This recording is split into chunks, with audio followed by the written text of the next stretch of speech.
Poštovani gledaoci, moje ime je Sandra Maksimović, a vi gledate European Western Balkans Screening. Vlasti opozicije iščekuju početak naredne faze međustranačkog dijaloga uz posredovanje Evropskog parlamenta. Iako su iz ove institucije više puta izjavili da su za početak dijaloga spremni, kada će on početi ipak nije poznato. Šta nas očekuje u narednoj rundi dijaloga i o kojim temama bi trebalo da diskutujemo, razgovaramo sa programskim direktorom CRTE, Rašom Nedeljkovim. Gospodine Nedeljkov, dobrodošli. Hvala na pozivu. Pre nego što pređemo na drugu rundu dijaloga, kako biste ocenili rezultate koji su do sada postignuti u međustranačkom dijalogu? Svrha tih razgovora tokom 2019. i početkom 2020. godine je bilo da imamo bolji izborni proces. Izborni proces, kako je ocenila posmatračka misija CRTE, jeste da je sam izborni dan bio na ivici regularnosti, predizborna kampanja i generalno celokupan izborni proces su ocenjeni kao veoma loši. Dakle, bez značajnih atributa koje jedne izbore mogu da okarakterišu kao demokratske, a to su da su organizovani u atmosferi u kojoj je moguće da na slobodan način i u fair uslovima učestvuju svi učesnici. Imali smo izborni proces koji je pratio bojkot nekoliko političkih organizacija, što je doprinelo između ostalog i tome da danas kao posljedicu tog izbora imamo u parlamentu u suštini samo vlast bez opozicije.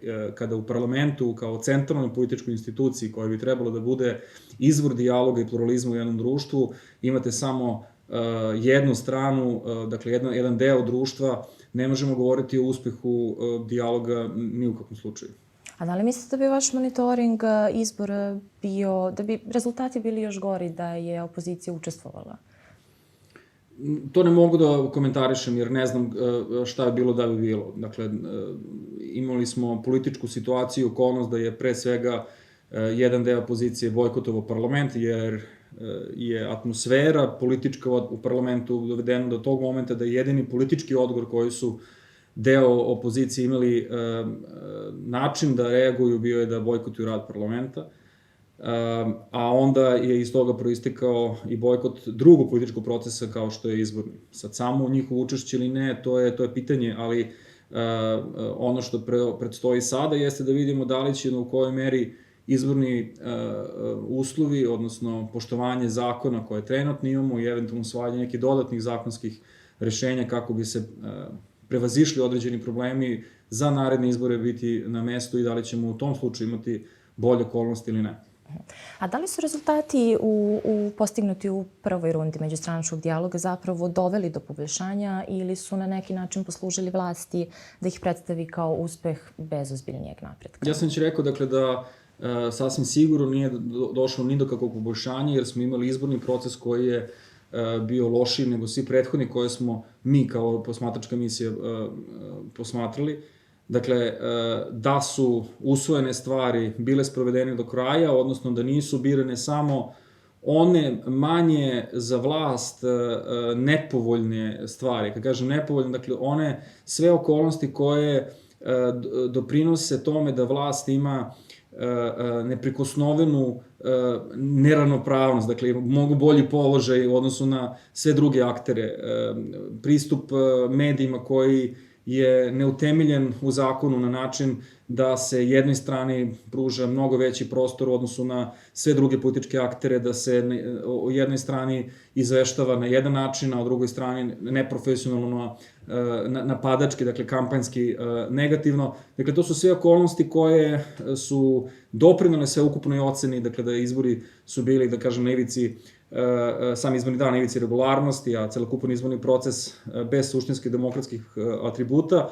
Dakle, da su usvojene preporuke u predizbornom tom dijalogu, da su one sprovedene, pretpostavka je da bi izborni ishodi bili s druge strane, makar što se same kampanje tiče i što se tiče samih procedure bili drugačiji. Ne nužno odnosno rezultate, to je sad već jedno drugo pitanje.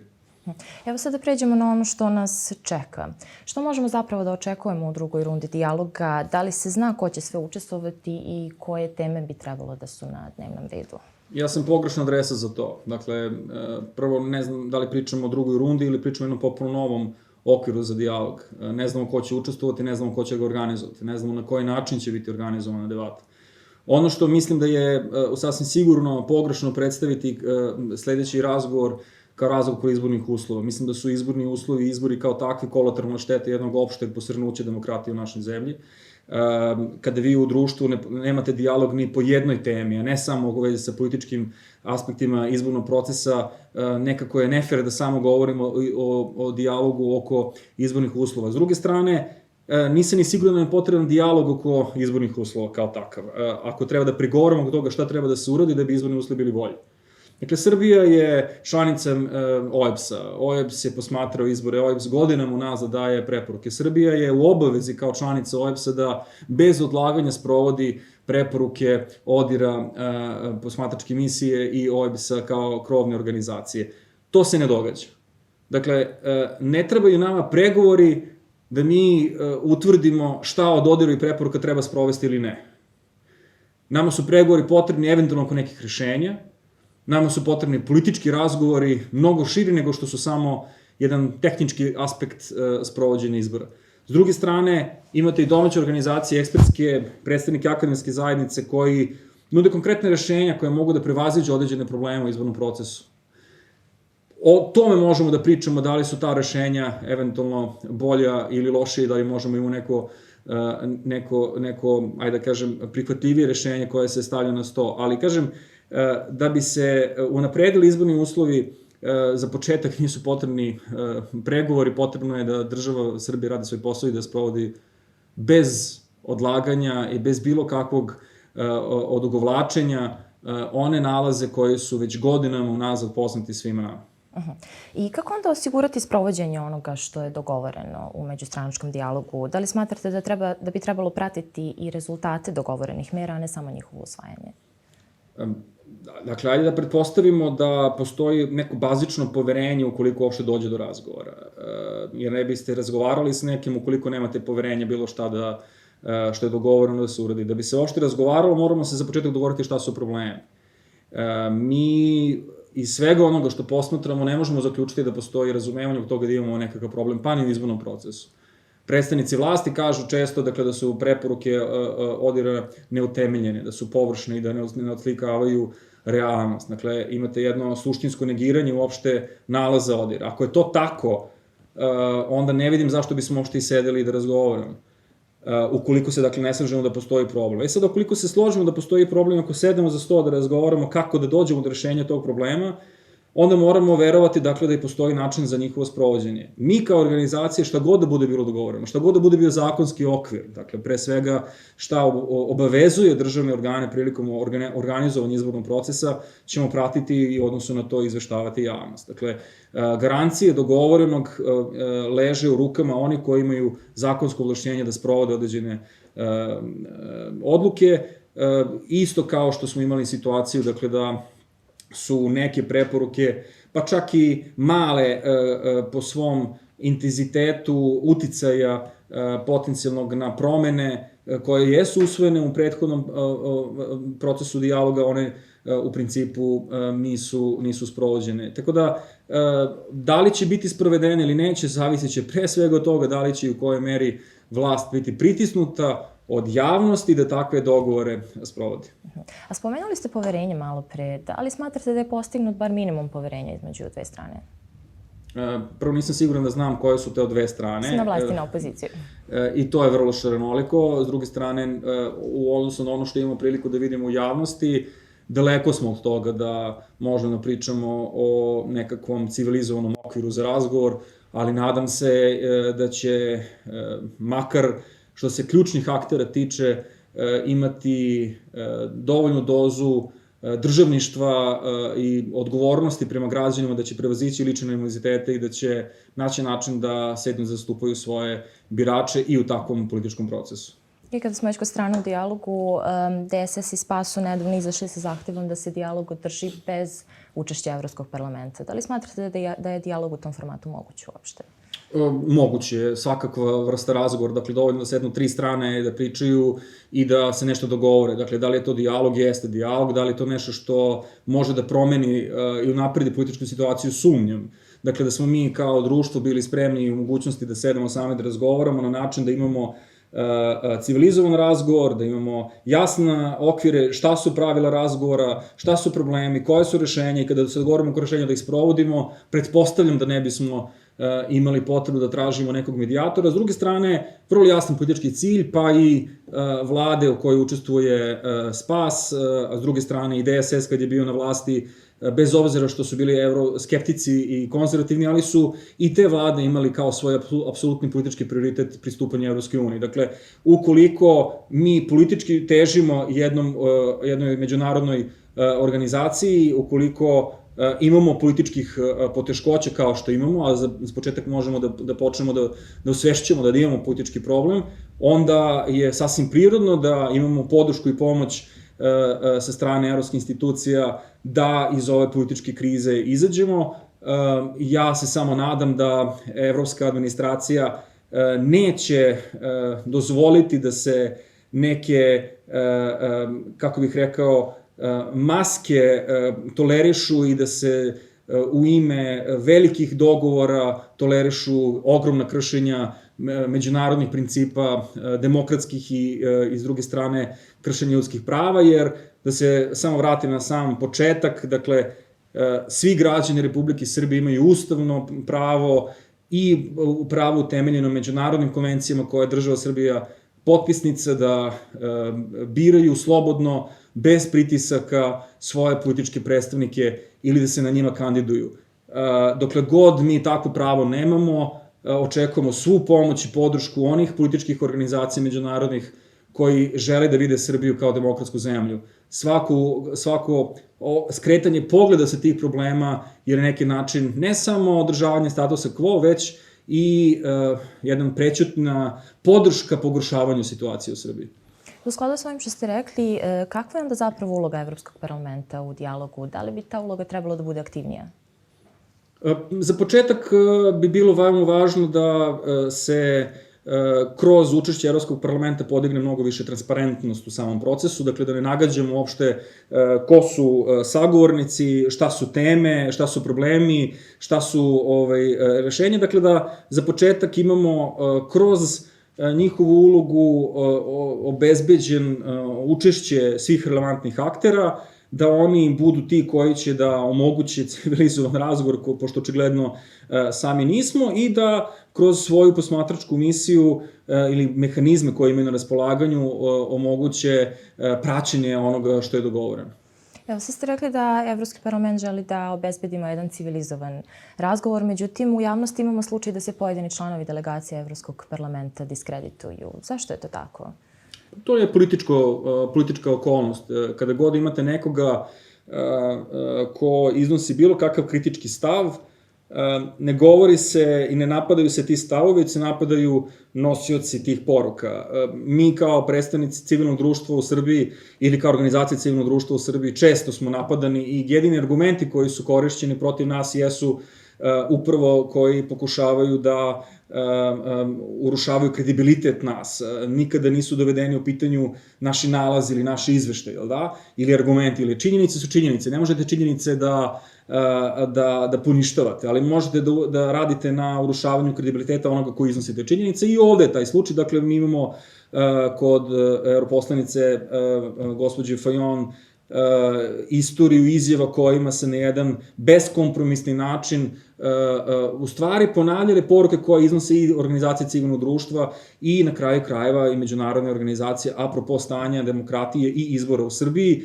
To što mi imamo indolentne nosioce vlasti ili političke lidere koji umesto na kritiku da reaguju pre svega analizom kritike, pa onda primenom određenih rešenja kako bi se utemeljene kritike ili opovrgle ili ispravile, mi u stvari pribegavamo tezi učiteljice kriva, učiteljice me mrzi, i na taj način se ophodimo i sada prema ovom dijalogu.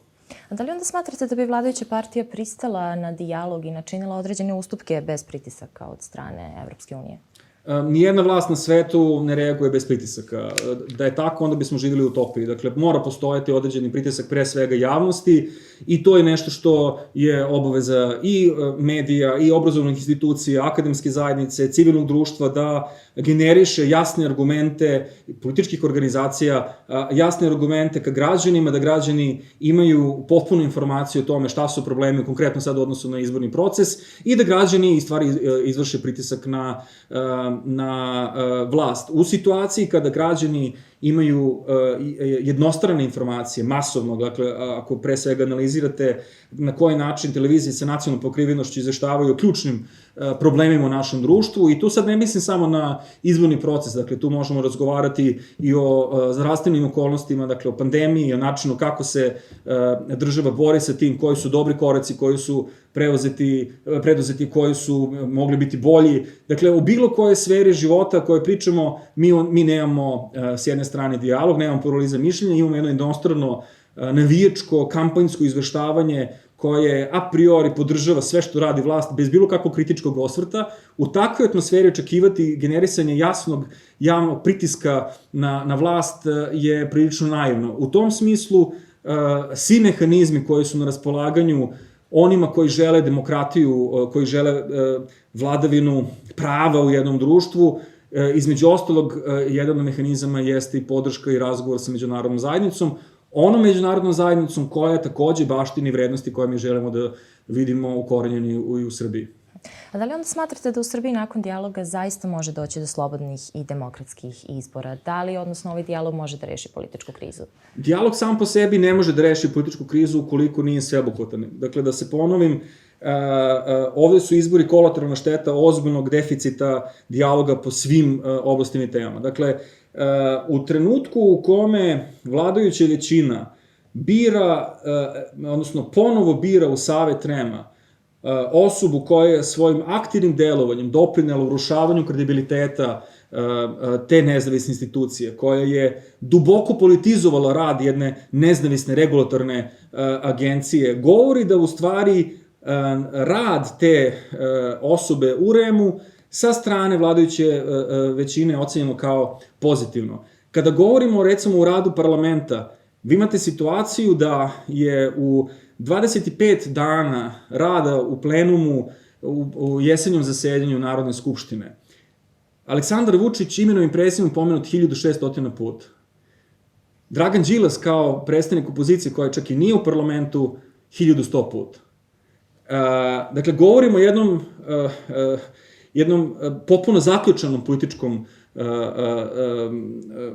institucionalnom okviru, gde je čak i parlament u potpunosti zloupotrebljen i stavljen isključivo u svrhe jedne političke opcije. Umesto da razgovaramo o tome kako da prevaziđemo institucionalnu krizu, jer kako nezavisne institucije, tako i oni stubovi demokratije kao što su parlament ne rade svoj posao, već ga samo, dakle, najveći trud se ulaže upravo to da se stvori jedan privid postojanja institucija. Evo, ilustracije radi, 45% odbora u Narodnoj skupštini je trajalo manje od 10 minuta.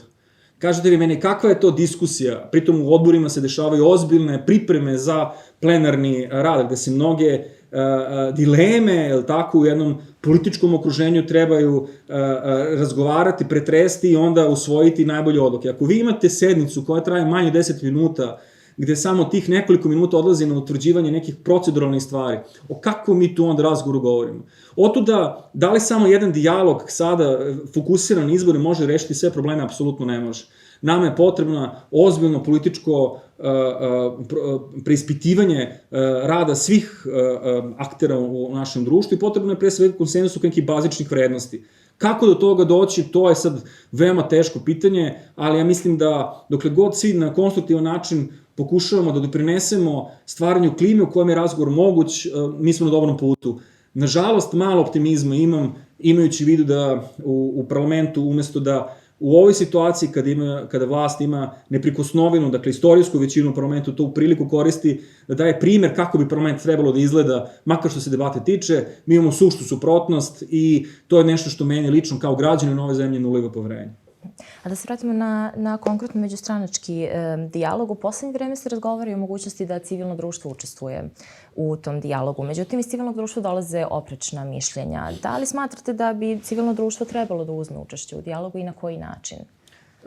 Dakle, ajde da se vratimo osnovnim ulogama u demokratskom društvu. Političke partije su te koje treba da artikulišu političke ideje i da kreiraju politike koje će se takmičiti na izborima. Civilno društvo se ne takmiči na izborima.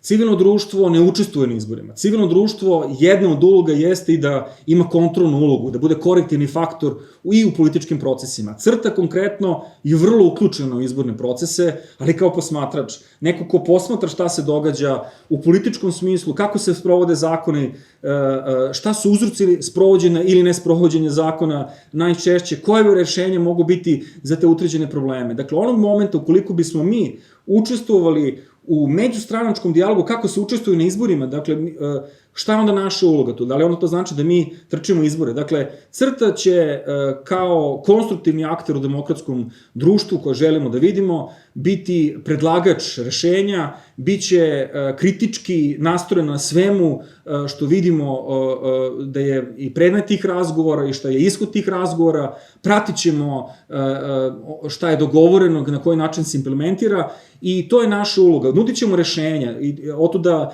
je i CRTA pre nekoliko meseci već sada izašla sa vrlo konkretnim i jasnim oblastima koje treba da budu primenjene, ne bili smo imali preduslov za bolje uslove. To je naša uloga. Dakle, mi da učestvujemo u dijalogu, prosto nije to naša uloga u jednom političkom procesu. Možemo da ponudimo kao predstavnici ili naše kolege, eksperti u određenim oblastima rešenja, da damo analize, ali da mi učestvujemo u dogovaranju da li će biti ovo ili ono, prosto to nije naša uloga u političkom životu. Dobro, i za kraj, kada smatrate da možemo da očekujemo početak dijaloga? Zašto se kasni i da li je neko dragoceno vreme već izgubljeno? Mi izbor imamo za, pa sad već i manje od godinu dana, izborna kampanja, ako pogledate način rada medija je već u toku, mi debelo kasnimo. Opravdanje za tako nešto apsolutno nema, dakle, ali u društvu u kome se 6 meseci čekalo formiranje vlade, u okolnostima u kome imate 3/4 većinu u parlamentu, je nešto što odslikava, rekao bih, suštinske namere trenutnih nosioca vlasti. Dakle, što se mene tiče, mi smo već debelo zakasnili za sve korenite promene. Opet će, da kažem, pretpostavljam biti pokušaj da se sa nekim kozmetičkim izmenama stvori privid. To je gubitak za pre svega građane. Kada pogledate 2020. godinu, nju su pojeli skakavci, nadam se da neće to biti sa 21. a još se više nadam to neće biti sa ostacima našeg života. Či možemo da zaključimo da je neko dragoceno vreme već izgubljeno. Hvala vam mnogo na razgovoru. Gledali ste još jedan screening.